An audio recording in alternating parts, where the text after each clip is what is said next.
So good morning to our YouTube audience. What is today? January 9th, 2022.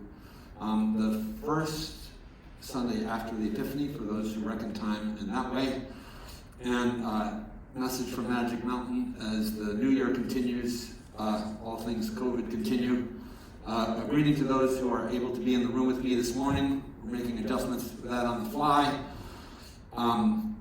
Greetings to those of you who are watching on live stream. I know I hear from you about watching on live stream, and I appreciate it. And I realize it's also a challenge. So thanks for doing that.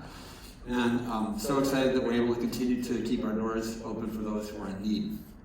Today is a day in which I return to a topic that every time it comes up, I think certain things that I want to say. The topic is honesty.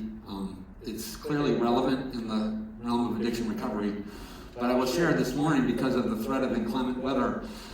Some of you know I make a long drive on Sunday mornings, and I left extra early this morning, and so I listened to something different on the radio than I usually listen to, and I heard an interview from 2010, Bishop Desmond Tutu, South Africa, incredible leader who passed away on December 26th, and he was talking about something that at one time I'd spent some time looking at, which were the Truth and Reconciliation Commissions that were set up in 1995 to 1998 as South Africa moved from apartheid to a different structured society with voting and changed the approach to its polity and politics and social life. And the Truth and Reconciliation Commissions, if you don't know anything about that, were an amazing thing. And by no means perfect, but unique in history. And part of the notion was that when terrible harm has been done, and one envisions some idea of a peaceful future, it's really it does a disservice, it's disrespectful to reduce it to the simple question, will you forgive me, won't you forgive me? Like, will you forgive me now? Like that kind of thing. And often in our audience, we have people who are survivors of abuse, people who are inheritors of generational trauma, people who have come from cultural or social contexts which have been really, really grim. And then to be told either by a chaplain about a God of love who just makes forgiveness as if it's something you get at the candy store, or to be told in a therapeutic context that there's a method for them to move to some sort of peaceful outcome, can be a very challenging invitation because of the real matters that make this stuff so hard. So one of the things I do want to say is that as I speak into this, I don't want to oversimplify, and that I have great respect for how hard the wounds are that we bring. The other thing that I got from listening to Desmond Tutu was a correlation I'd never really made between honesty and fear, which is sort of obvious, but I think one of the reasons why we're not honest is that we're usually scared, to be honest. And it was really helpful for me. Like in the Truth and Reconciliation Commissions, the reason that people didn't want to come forward was that they didn't want to tell the truth about either what they'd done or what they'd suffered. The perpetrators fearing reprisal and the victims not wanting to relive the grim stories of their injuries and not feeling that safe that the society would make it safe for them to tell the truth. So here I am, and I'm talking to people in addiction treatment, and mostly patients in the room, and mostly alumni and families on the YouTube channel. So, but all of us around this subject of substance use disorder. And I think there is a similar fear of getting honest all around this material. I was just saying to somebody on the walkover from another building, it can be hard for parents to be honest that their children have an addiction disorder. They would almost rather take the child to a psych hospital than to an addiction treatment facility. And sometimes gender influences those preferences. But it can be really hard for those of you who are here as patients to be intervened on or come to your own awakening. Oh gosh, I guess I really need help because I can't stop. Like those things. I'm a person in long-term recovery, and I can tell you, denial was a part of my presentation. I, for many years, fought to sort of manage and switch, like the book in AA talks about, switch from beer to wine and wine to beer and bigger bottles and smaller bottles. I tried all these different things to try and master my relationship with alcohol until finally I capitulated in absolute defeat. And it was in this capitulation to absolute defeat that I found entry into a new life. But one of the things that never occurred to me was that shortly after entering this new life of one day at a time not drinking with people who called themselves alcoholics and went to AA meetings and got sponsors and did all this other stuff, was that I would enter a process, the 12-step process, which has been tremendously important for me. Today, as you get sober, or new patients, I would tell you, you have 12 steps is an option for you, I highly recommend, but also there are other paths to support sobriety, very, very good ones also. But anyway, the 12 steps are the path I know best, and I did my first run into the 12 steps having been an atheist. So my first hurdle was to be truthful about my skepticism about a higher power. But then I had this huge hurdle when it said I was supposed to do an inventory of my resentments. And my first thought was, I don't have any, because I think I was afraid to look and see what had hurt me. And I was in that candy store forgiveness mode. Oh, it's all fine and it's all done, and I just want to face forward, not backwards. And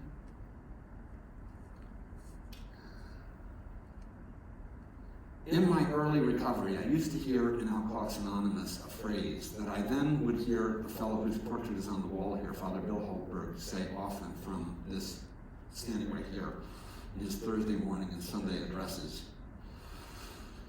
which is, we're as sick as our secrets. When I heard that in AA, early in AA, before I ever went to seminary or would become a pastor and then a chaplain, it made me queasy. But the reason it did was because I was a secret keeper. So in a very intentional but sympathetic mood, I want to ask you, to do some self-reflection and some self-examination this morning. If it is the case that you are as sick as your secrets, where do they lie? Are they between you and yourself? Are they between you and people outside the treatment milieu and bubble? Are you not disclosing to the treatment team something that would influence our ability to help you? Don't raise your hands, you don't have to answer, but it's an important question.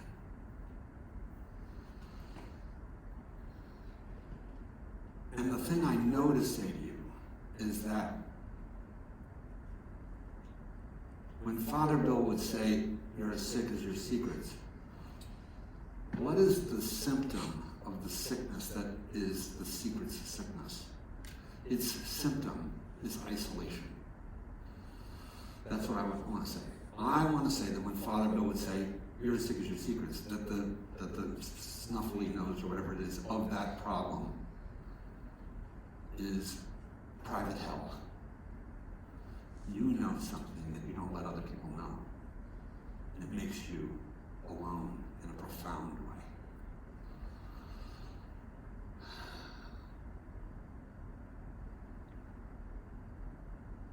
And in my recovery, this is another Father Bill thing. He used to stand here and he used to put his hands together and say, he said, we're about putting families back together. I always wanted to say when they can be put back together, Father Bill. But we're about helping people form intimate, lasting relationships. That was another one of his maxims. Intimate, lasting relationships. And if you think intimate, lasting relationships can abide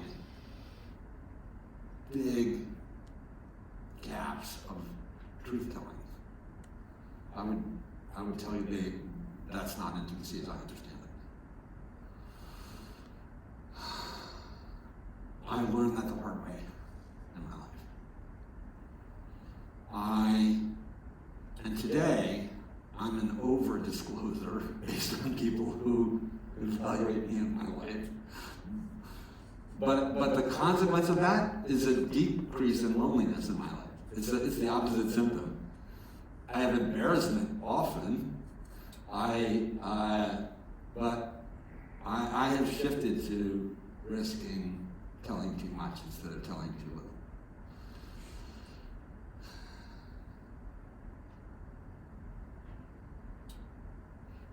little. The wisdom traditions of the world have known this forever. This is not an AA invention.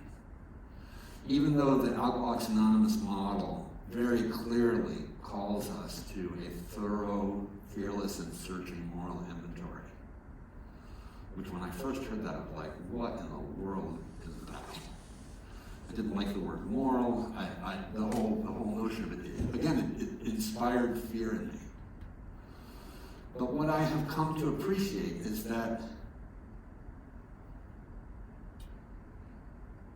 I remember learning about Plato when I was a kid and taking introductory philosophy, and that the philosophical traditions of the world are traditions where self-examination is part of the core creed. The unexamined life is not worth living. I remember being taught that when I was a freshman in college, brat. Not any freshmen on the audience, I don't mean that about you, I'm really old now, so it's a long time ago, and I see myself as a brat at that time. And my behavior was pretty bratty. I meet some young people today who just impress the daylights out of me because they have so much more on the ball than I did. But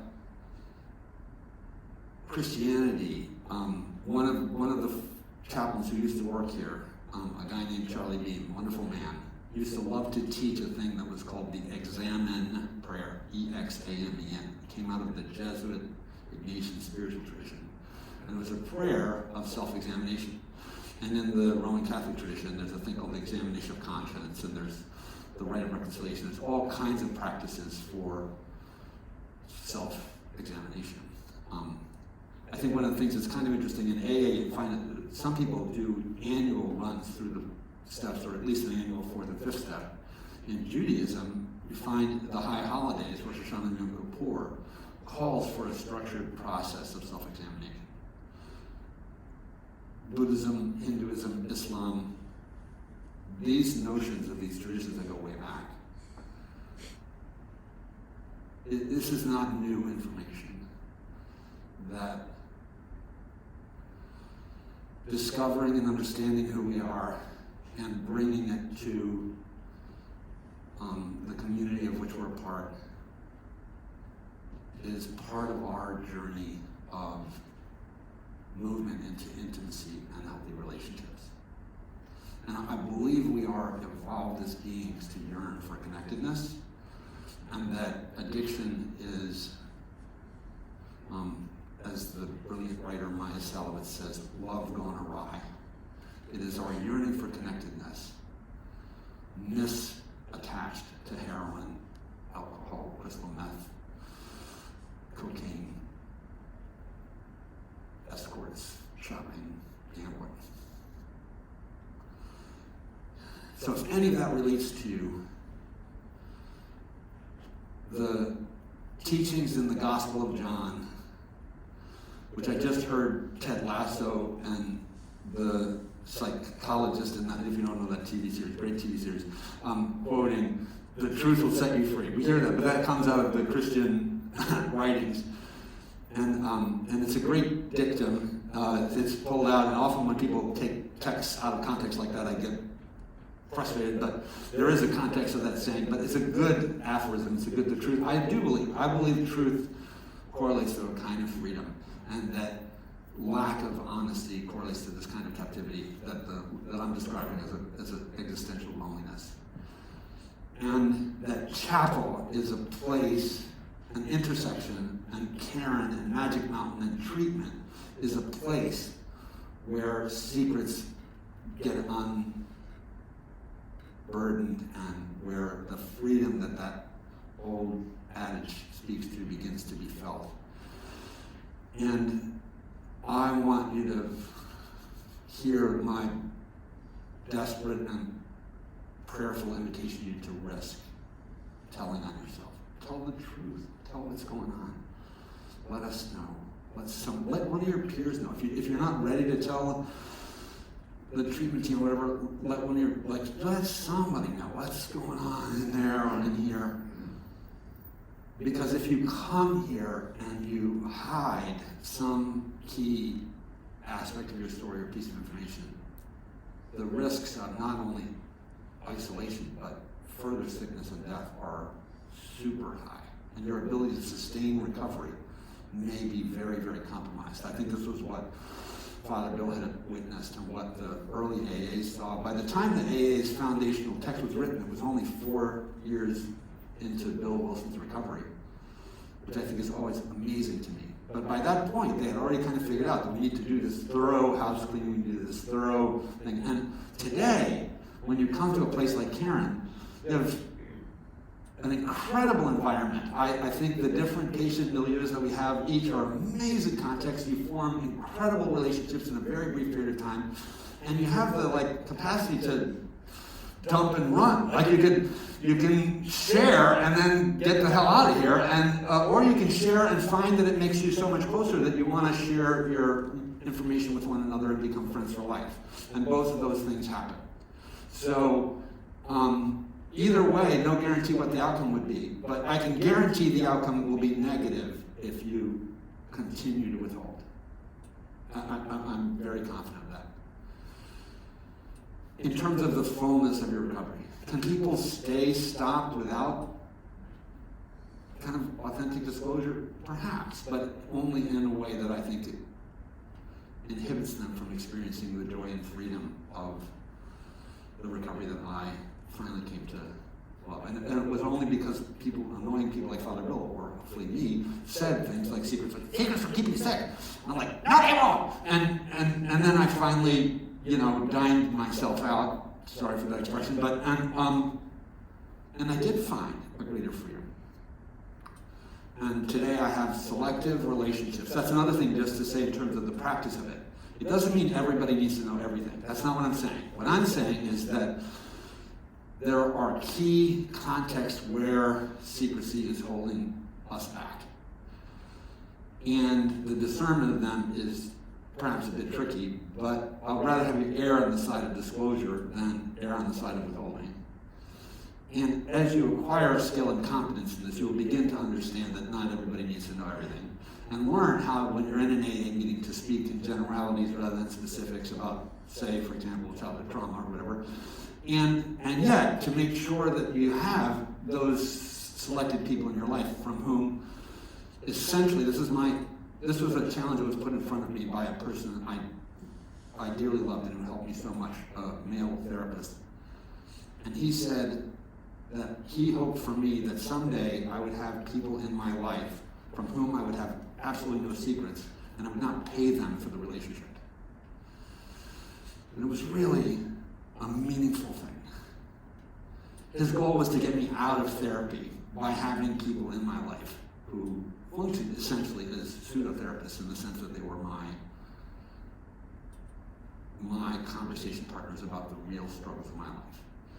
And today, I'm not averse to therapy. I've been in and out many, many times over the course of my recovery. But I have lived into that thing that Ted told me to do, which was, not Ted Lasso, but another Ted, was to have a small number of people in my life from whom I have no secrets. And it has enriched my life. So, I think we have more to do. Because we have a small number of patients, I want to do two things. I want to encourage the patients who are here to think about perhaps finding the courage to share at the microphone, but also those who are guests here to know that they would be welcome to share. And I think that's it for today. Thanks for watching on YouTube.